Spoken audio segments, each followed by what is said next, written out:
Alright, time for another DraftPhysics.com video presentation. So, let's do some physics first, and then I'll get to the point.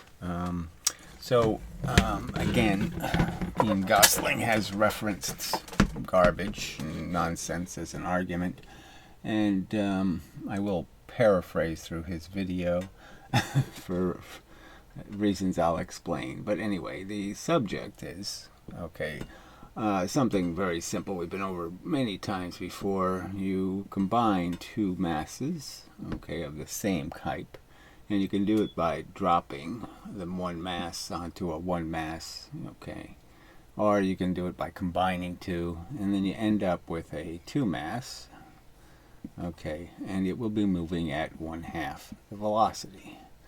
So regular physics accepts this simple diagram that demonstrates momentum all over the place, conservation of momentum, and basically tells you the nature of the physical universe. But because they believe in their little holy grail of 1/2 mv squared, they have a problem because they have to lose half the energy has to disappear somewhere, because their energy numbers don't add up. You could just argue that they start with 100 here, and they only end up with 50 here, where momentum says there's 100 here, and everything is just fine. So the simple drawings or simple explanation I've attempted to provide is that you just think of velocity as money, and think of mass as a bank, and all you're doing is converting the money from $5 bills to $10 bills to $20 bills, and but it's all adds up to the same thing. 4 or $5 bills is a $20 bill, not complicated. And I would say that you can understand it, I think, on a more elemental level, that energy is just a little piece of momentum, a vector of a bit of force, you could argue, and that something contains a number of bits. So in this example, let's say the 100 momentums represents 10 bits of force. So there's 10 little arrows inside, and they're all going in the right direction. And this would represent your excess, what you had in beyond equality. So you might have 6 million going this way, but you only have 5,990,000 going the opposite way. And so you have an excess in a direction. And all you're really going to do with the new mass is you're just going to create, by doubling your mass, by adding another piece of mass, you're basically just saying, there'll be 5. So there's 10 in here, all right? And what there's going to be is 5 here and 5 here. You're going to spread them. You're going to give some of that energy, that movement power, from one object to the other object. So this one's going to decelerate, kind of obviously. It's going to go from, in this example, let's just say it's going 10 and it ends up going 5. Velocity. This one was going 10. And this one will be going 5. And that's all that's going to happen here. It starts off going 10. It's going to be added, another hunk of mass. It's going to divide the little bits of force, and so now it's going to have 5 in each one. And it's just going to continue on as a unit. And the 5 you spread is connected to you and is still moving this way. So the way you can lose energy is you have to make energy go some other way. You have to terminate it in some other direction. If it's still going the same way it started, you can't lose it. You can only lose it by it going somewhere else. It has to leave the building, so to speak. It has to go the opposite way, or this way, or that way, or some other place. And it's busy doing that. These are all little bits of force, as Descartes would describe it. And it just migrates through the universe. It just is possessed by things. And so this could end up having only 4. And one of them goes off as sound, or it's 4, and one of them flies off as a little piece of debris that flies off and hits something else and vibrates it and sends it to, but it all ends up in heat. That's how science does get this one right in the sense that they understand that this is all thermodynamics. And what you're really talking about is energy, heat in the same direction versus heat in scattered directions. So it's sort of like light, the difference between, say, a laser beam and a light bulb. Light bulb is scattering the heat all over the place, where the laser beam is concentrated it and kept it in one direction. And obviously that has some utility. When the force is all in one direction, you can do work with it. Okay, but there's nothing magical about the word work, except that work looks more like this, okay, all in one direction, and work doesn't look like in every direction, generally speaking. Alright, so it's a pretty simple argument, not very complicated. I clearly make the point, okay, that they say this lost half the energy through sound and heat and deformation and lots of other excuses, and there's zero evidence of it. And it doesn't matter, because of the formula, it doesn't matter whether we're talking about something that weighs 5 ounces or 5 tons. They'll say half the energy has to be lost. So you can sort of understand that, well, that is kind of strange, right? That every single addition of mass would implicate the same amount of losses. I mean, 5-ton train going 5 miles an hour has a huge amount of energy. They say half of that energy has to go into deformation and sound and heat and all this nonsense, frankly. When now you can know that's not a good answer. So anyway, that's physics' answer. Okay, so the other part of Ian's cluelessness is the very fact that he's, again, arguing not conventional physics. So he's pretending he's defending the conventional theory, but he can't even understand the conventional arguments in defense of that theory, because the conventional physicists aren't arguing, because they're not that stupid, that somehow you have to lose energy to share your energy. That if you share your energy with something else, that somehow you lost it, when no, you just shared it. It's still going exactly where it was going. So I gave examples in the video of a beam splitter, different ways to understand that the energy is not missing. I didn't have to sacrifice my energy because it isn't going somewhere else. It's going exactly where I'm going. It's still connected to me, literally. I had $10. I gave $5, okay, to the guy next door, so I have $5. But we're both going to the same store. I mean, it's just not a problem. The money's still with us, okay? We didn't lose it anywhere. We didn't spend it on the way. We're both sitting in the car and we both have our $5. We haven't spent it yet, okay? So I don't know. So you give analogies, you explain, and belligerently stupid people keep trying to defend something indefensible and do it with preposterously stupid titles. The end is here. Yay. So he's arguing, I mean, it was already stated in a physicist Michael video where he overtly did use the term deformation and heat, and so I mean, he already made that argument. He didn't make the argument from, oh, you lose the energy because by sharing your energy you lose your energy. No, you don't. If you're sharing it with a partner, if you're sharing it with something moving staying in the boat, okay, if the person doesn't jump out of the boat, there's no problem. You still have the money in the boat. You can pay the whatever, the tolls, no problem. So I don't know, really, really stupid video, and so I'll paraphrase through it, because there's a point where I'm just not going to watch your videos anymore, because I don't have to accept terrorism. And I've explained what doxing is, that only the lowest of cretins on the internet resort to doxing people as an argument technique. It has no value but to attempt to hurt another person, to damage their security. It can't do anything else. I mean, the only other way you could out somebody is that, somebody could be, I don't know, the grandchild of somebody, I don't know, somebody famous. Even then, though, why would you out them? Are criminals. They could be convicted rapists or something.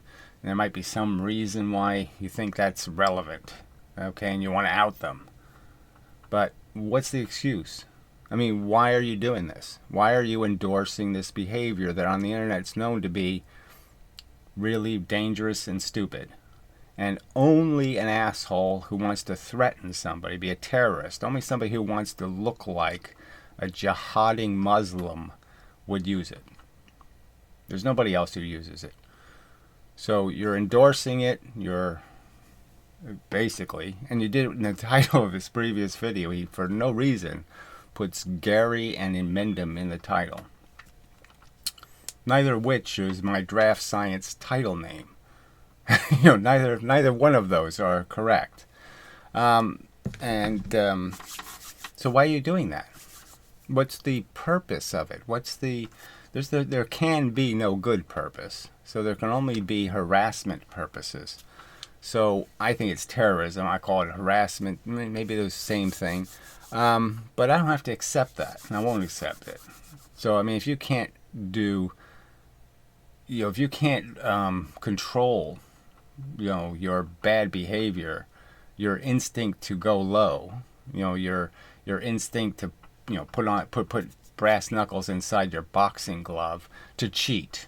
If you can't control your basic intuition to cheat because you're just basically a child and a jerk and you just want to win and you don't care about rules or fairness or any of that crap, then why should I interact with you, fuckhead? Because your arguments are really dumb anyway. I mean, and you're such a preposterous liar. What's the point? So I'll just paraphrase. So in the beginning of his video, he whines, you played my video too fast. Nobody could hear what I was saying. Like he's actually making some kind of reasonable argument in the first place. But I mean, it's just such a silly whine because of course everybody can hear what you're saying. You talk rather slow, by nature. I talk pretty fast by nature. But anyway, you're a pretty slow talker, and it really doesn't hurt the understandability of your videos at all. So you're not really making a rational argument again, and it's just such a whiny little complaint, considering that you don't play any of my content, that you don't treat any of it fair. You don't play whole videos, you don't play whole sections, like the whole beginning of this video, you won't play it and counter it with any kind of reasoning. So, I mean, it's just more of your cheating. You're just such a pathetic cheater. And then you want, treat me nice and treat me fair. Why would anybody do that when you can't muster it for 10 full seconds of any, in any kind of sequence? Every 10 seconds you have to drop the ball. All right, anyway. So he does that here in the beginning. A little whiny. And then he starts lying about his previous video. So maybe we'll just play his previous video. So, the truth is he did an experiment. He left the video up without, I don't think there's any statement on the video saying, whoops, I made a huge mistake. So he was supposed to draw two lines basically. One line that's four times bigger than the other line, and he did 5 times instead. It was really, really pretty stupid. So he made a huge mistake. And instead of conceding, whoops, a big mistake. And he titled the video Proof. So he said it was a proof video. All right. So anyway, so then he just redoes the video with pretty much the same hardware, maybe a little improved, maybe a tiny bit. And it comes out exactly my way. All right. And now he's saying that video is completely flawed and obviously flawed and all these things. It wasn't proof anymore. So because it came out my way, it wasn't a proof video anymore. And now everybody has to worry about why the experiment came out the wrong way once he uses the right numbers. And so it's almost, I mean, there's no analogy for it, right? I can't use Three Stooges or some other kind of stupid thing because there's just no analogy for examples of humans cheating so much. I mean, cheating the truth, I mean, so dramatically. But But in this video, this new video, he lies about it and says, oh, I only did it twice. When in the other video, he admits, he says several times, several isn't twice, okay, and he acknowledges that he reweighed the weights and he redid all this stuff. Well, why would you redo all that stuff if you didn't test it? After you reweighed the weights, you didn't do it again. That would be kind of silly, wouldn't it? Yeah, that would be really silly. So, just bullshit. And then he starts talking about the clay cleaving or some other bullshit excuses that weren't in that video. He didn't mention any of those flaws. Okay, so all of a sudden they're new, modern flaws, So, just too silly again. Too dishonest, just part of the corruption, the evil of these people. They can't treat the subjects with any kind of fairness. They are just trying their hardest to cheat the experimental evidence and force the results to match their theory. It's so damn obvious. And the arguments themselves are just putridly stupid. Alright, so I'll pause there and think if he said anything else in the video. So he used these little cartoony things to imply that somehow you use up the energy by sharing your acceleration. So by one object decelerating, the other object accelerating, that somehow the net effect is energy went sideways. No, it didn't. Energy disappeared. No, it didn't. It's all still going exactly the same way. All the little bits of force are still going exactly the same way in exactly the same direction in exactly the same total object. So you haven't lost anything. Alright, and he thinks this is again, it's just so silly, a decisive argument when it's nowhere even close to a decisive argument. Alright, so I think I'll paraphrase the comment section now. Because I'm just not going to play. Alright, again, if they can't do this minimum of recognizing that some tactics aren't acceptable, and the tactic of using people's legal names when they have screen names is just an unacceptable tactic. There's nobody doing it for good reason. It doesn't happen on the internet for any good reasons. It's a cheater's tactic. I mean, I really shouldn't have to go into any kind of detail about how dangerous it is to do the doxing thing. So but I'll just point out, I mean, I have been swatted twice. That is, twice the police have come knocking on my door because some lunatic, lied to the police and attempted to have me shot, frankly. What else is it for? Tried to have a mistake made or whatever. Egregious crap. I've had people twice contact the local government, the mayor of the town I lived in.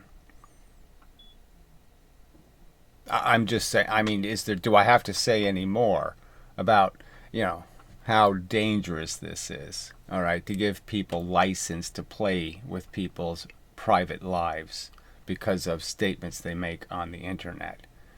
That it's just so dangerous to make light of it, to do anything to imply to some unstable person that this is part of the war game, that this is part of how we play on the internet, is that we start to threaten somebody in their personal life. We start building crosses so we can burn them in their front yard. These are the tactics of the most despicable people on earth, and that's what you're endorsing, you dumb, stupid motherfucker. So I guess until you make your treatise video where you title it The Fun of Doxing, and explain why doxing is acceptable behavior. Explain how it's something honorable people use as a reasonable tactic when they wish to defeat somebody. And again, I shouldn't have to do all of this because this is pointing attention to a subject I don't think should be a subject at all. I shouldn't have to explain that this is somebody else's house. that they shouldn't be threatened. Their security should not be threatened because I live here. You can't understand that? Shit! And I should communicate with you?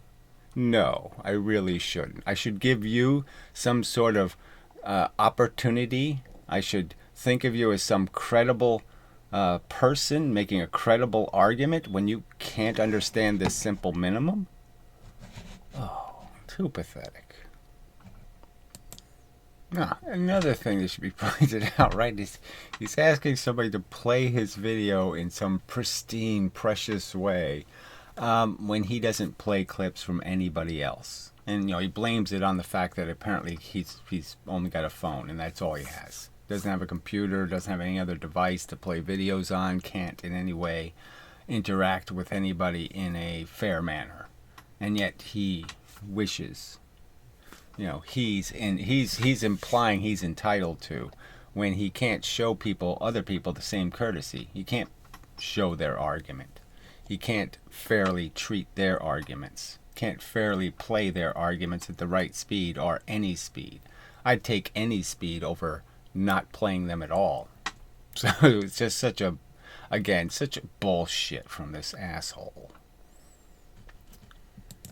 Alright, so we'll go through a couple of the comments. I won't assign them to anybody. I won't treat them fairly. I won't show them because they don't deserve it, because they're in this context of just, again, this really disgusting, putrid, silly, stupid behavior of doxing for no reason but to threaten girls.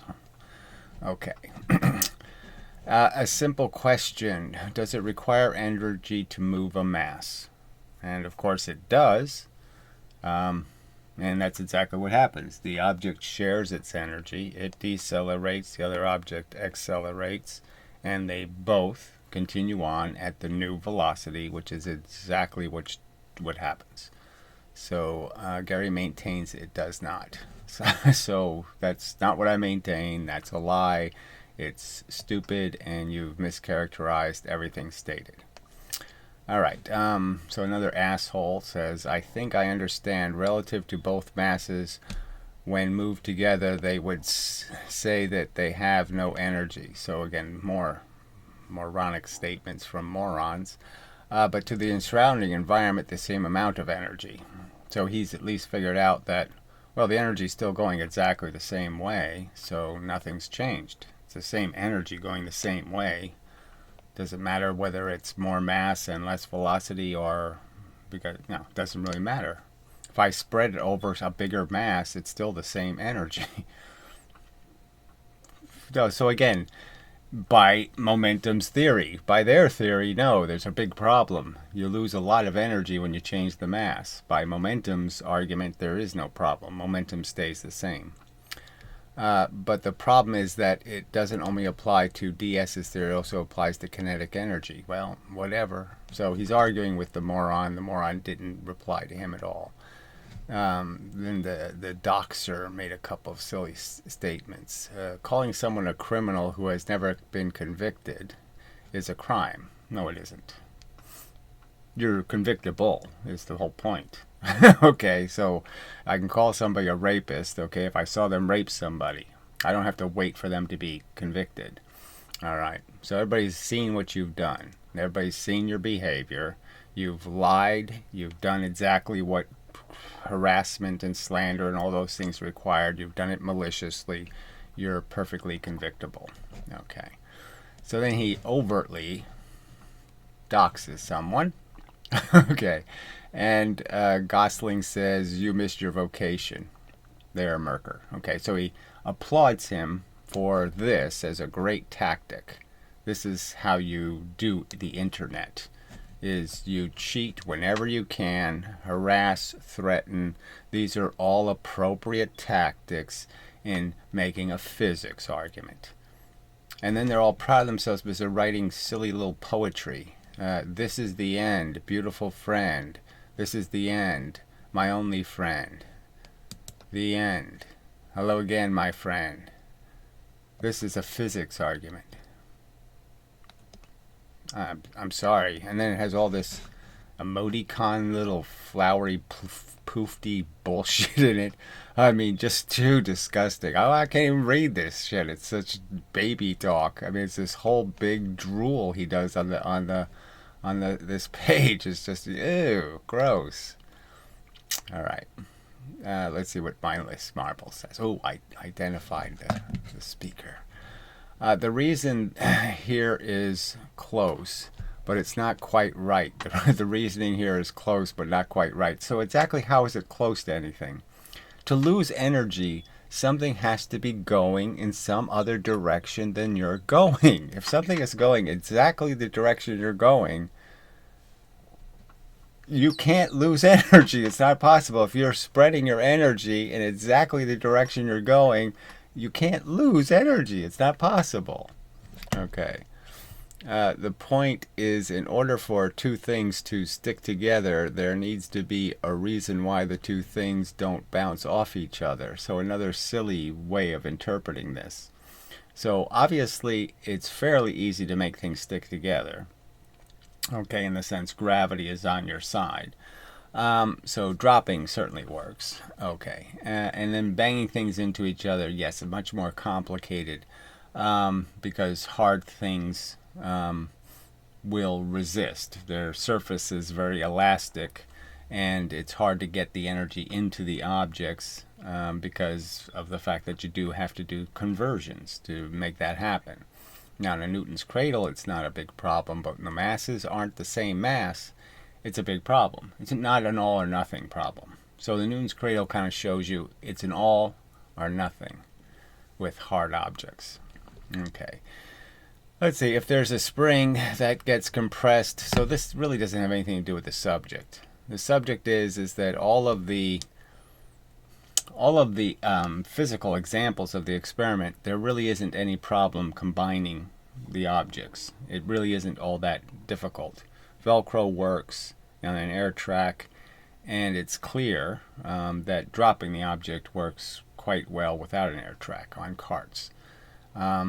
And the amount of energy lost to sound or disruptions is very, very small. All right. So, please see above, Ian Gosling says. What the fuck is above? No clue. The silliest response, I'd say. So he's being basically challenged by the fact that there really isn't any loss of energy to the object you accelerated because the object you accelerated is going exactly the same way you are. So you can't lose any energy because the energy is still going exactly the same way it was going before. The energy hasn't changed its direction. You can't lose it if it doesn't change its direction. Let's see. Hi there, Ian. You seem to be getting a little fed up, mate. Yeah, too stupid. You cannot reason with the unreasonable. So he somehow thinks it's a reasonable argument that even though the energy is going exactly the same way, doing exactly the same thing, just because it's in somebody else's pocket. Again, I'm sitting next to somebody in a car and we're going down the street, and I take a $5 bill out of my pocket and I put it in his pocket. I move the gas tank from the back of the car to the front of the car. I'm holding the gas tank, right? And I can split the gas tank it's in two 5-gallon jugs, and I give the guy sitting next to me a 5-gallon jug of gas. I mean, I haven't changed anything. Nothing has changed. And they're too stupid. Again, I gave all kinds of examples of this in the previous video. So the video he's reacting to, I analogized it to money. I analogized it to bread and butter. Right? I have bread and butter. I have a bunch of butter stacked on top of a piece of bread. And I just decide, well, let's double the amount of bread. And so now the butter's half as thick on the bread. Right? Nothing complicated. Still the same amount of butter. I haven't lost any butter. All right. Too stupid. So, I don't know who. So, Dear M, I guess that's mindless. So this is below. So I don't know why it says see above, but anyway, with respect to you getting it either, I explained this as a hypothetical experiment with no loss of energy in the collision and joining of the two masses. which is really dumb of you, because the excuse that the 1/2 mv squared defenders use is that a bunch of stuff did happen. So you're really stupid. I mean, he's really stupid just because I've been over this so many times. I've played the physics girl video so many times, and she has this ludicrous image of a bullet going through a ping pong ball or something. You know, this ludicrous image of things exploding and all kinds of energy flying all over the place, when the experiment doesn't look anything like that. There's no evidence of this explosions that take place and how all the energy shoots off in all kinds of little pieces. None of that happens. Okay. The point is to the point is, do you think he does that the the point is, do you think like he does that the static mass can be accelerated? Yes, because the other mass, the non-static mass, is decelerated exactly the same amount with no energy input, then no loss of energy at output. Yes, there's clearly just a sharing of exactly the same amount of energy. Too stupid. Oh, let's see. So Mindless quotes him. So we'll go through some of this. I explained this hypothetical. Click it. Right. There is no loss of energy of motion when the two masses can't join. Then the two masses can't join. If there is no loss of energy of motion, then the two masses can't join. So that's kind of funny too, right? Because there are theoretical, well, I guess there's no way to make something heavier. So that they need for their kinetic energy theory.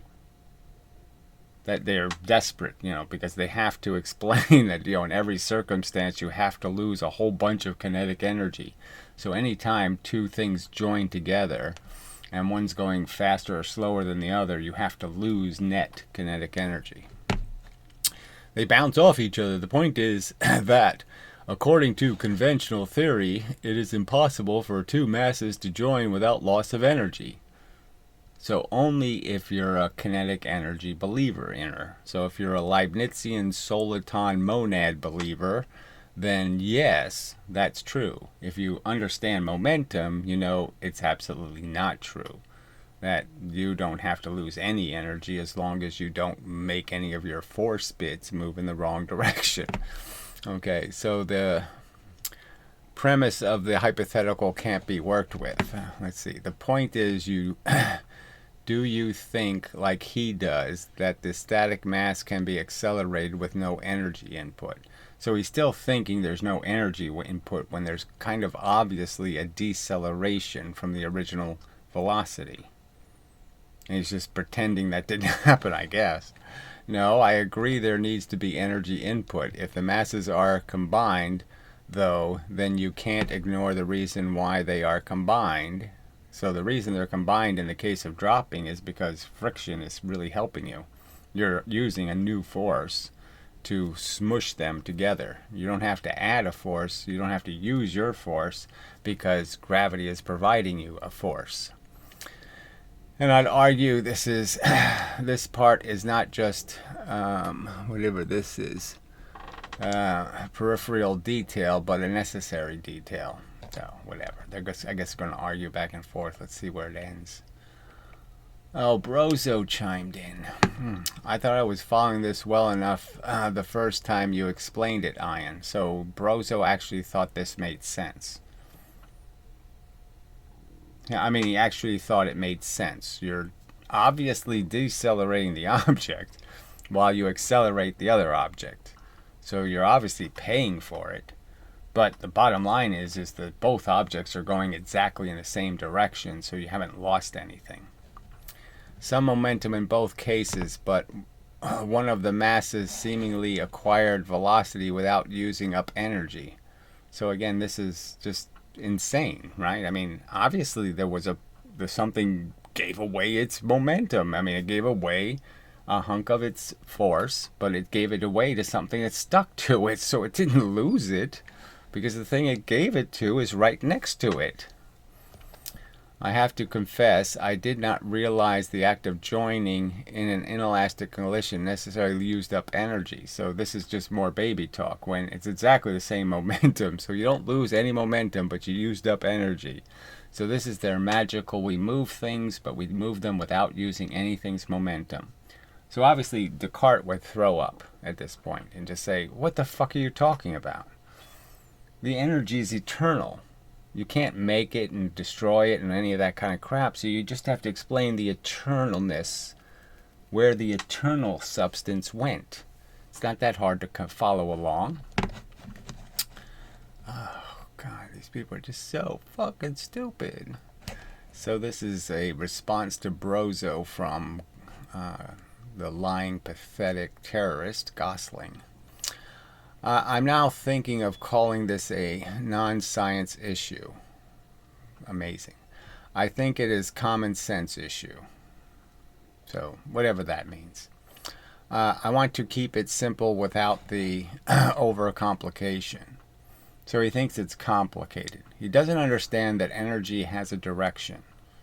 And that's all it has. It's just energy is moves. Something moves in a direction. Little bits move in a direction. The energy itself moves in a direction, like from the sun. It's moving in a direction.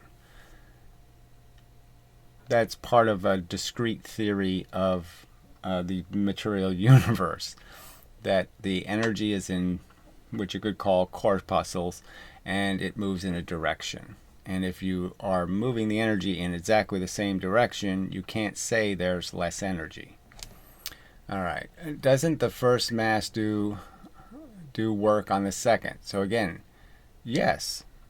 And it decelerates, showing you the work it did. The work it did is in the obvious fact that the first object decelerated. It decelerated, the other object accelerated. What is complicated? If yes, then work must be accounted for. So again, he just doesn't understand that all it did was he had $10, he gave $5 to his Siamese twin brother. Maybe that's a better way to do it, right? You smash two twins into each other so they're stuck. One of them had a $10, two $5 bills, right? And now they're stuck together, right? And the one on one side says, oh, here, I have two fives. You might as well have one. Since you're my twin and we're the same, let's stay the same. So I'll give you one of my fives. There, that's it. That's all that happened. They still have the same frickin' force moving in a direction. Let's see. Doesn't the first mass do work on the second? If yes, then the work must be accounted for. And again, it's obvious that it's accounted for. The velocity is cut in half. I mean, amazingly stupid. All right, well, then Brozo starts doing this Occam razor approach. Yeah. So, in fact, it surely includes the work MM referenced. That too is not accounted for in Gary's model. So more just nonsense that I haven't accounted for something. You haven't accounted for half the energy. So again, let's just understand what they're arguing. They're arguing, you can imagine the huge amount of energy that a 5-ton train has going 10 miles an hour. And now it's going to lose half of that energy merely because I connected another 5-ton train to it. That somehow this is going to cause all kinds of disruption to the universe. Okay, even though I'll conserve 100% of the momentum. So the pushing power of the train remains exactly the same, its weight, so to speak. And so how can it make a whole bunch of sparks? How can it bend metal? How can it do any of this stuff if it didn't use any momentum to do it? How can you theoretically have energy going somewhere else and still have it going in the same direction? How can it do both? Well, the simple answer is it can't. All right, so this White Henry guy says, to be fair to DS, I don't see how this is an argument against his model, so I won't bother reading it, but clearly he's just making the same argument I'm making, blah, blah, blah. Let's see. So then Gosling takes his comment as, exactly. There is 10 momentums before the union and 10 after. But what of the work done in the middle? So he keeps saying the work done. when the work done is in exactly the same direction you're going? I mean, this is like me cutting down a tree and I'm hitting it with an axe, and then I hand the axe to somebody else and I say, you hack for a while. That somehow makes a difference. No, it doesn't make a difference. I mean, it's too silly. Let's see. What about momentum change times displacement? What is that? So anyway, there's no point in playing. As soon as they start doing the displacement thing. This has nothing to do with displacement. We already know the facts. We don't need to calculate. All right, we know it's going half the speed and it weighs twice as much. And the simple argument is that's exactly consistent with what you started with. You started with something that weighed half as much, was going twice as fast. Now you have something that weighs twice as much and is going half as fast. Yeah, that's the same force. Newton would say that's the same force. Okay, the same amount of F is in both those objects. So, pathetically stupid. All right. So, again, I don't know. There's a point. Like I said, how much of this crap we've been putting up with this. I'm not going to make any more speeches about doxing, but if you're not going to pay any attention whatsoever, okay, and if you can't do anything about it, then I'm just going to figure your channel is a threat to my security, and I won't reference your videos anymore if that's the way you want it. Okay? So I'll try not to watch them, I'll do my best, and I won't reference them ever again. So that's going to be the deal, because I'm not putting up with it. I have no obligation to put up with it. Terrorists suck, okay? And you're now just a terrorist. You've been told this over and over and over again, and you just keep doing it. Fuck you. I simple truth. Like I said, I mean, this is it. I hate to be chauvinistic about it, but this is like somebody flirting with your daughter or something. Okay, some creepoid. This is really, I'm going to defend the woman of the house. And I'm not going to put up with you fuckers, okay, trying to scare her. That's really a lousy tactic. And if you have to use it, I'm going to want nothing but your immediate destruction, frankly. Okay, you can't be a more despicable piece of human garbage if you have to force somebody to do something about it. All right. Enough said. And such. So, Physics Michael, I guess I could say, he did respond to somebody else who commented in some sort of vague way, kind of implying the subject of, 16 times the energy to go 4 times the speed. So we might be doing a video. But they started turning into a relativity conversation. Obviously, it doesn't have anything to do with relativity because the frames are staying exactly the same. There's no frame transitions. So we'll see. It probably will be the weaker argument of just trying to explain why it takes 4 times the fuel to go twice as fast, instead of the more interesting subject of why it takes 32 times the fuel to go, whatever it is, 1,200 times as fast or something. I mean, 32 times faster at 30 times. What you'll get it. I mean, the 16 number is pretty good, right? 4 times faster. So the difference between 20 miles an hour and 80 miles an hour, 16 times more fuel. I mean, if that was true of an electric car, you think they would print that somewhere. That you're going to use 16 times the electricity. I don't think they do that. All right, anyway, just too ridiculous. So, enough of a video. And such, I think. Well, I'll pause and I'll think about it. No, I think that's it. So anyway, till the next time and such. and so forth and whatnot. I mean, 44 minutes. More than enough.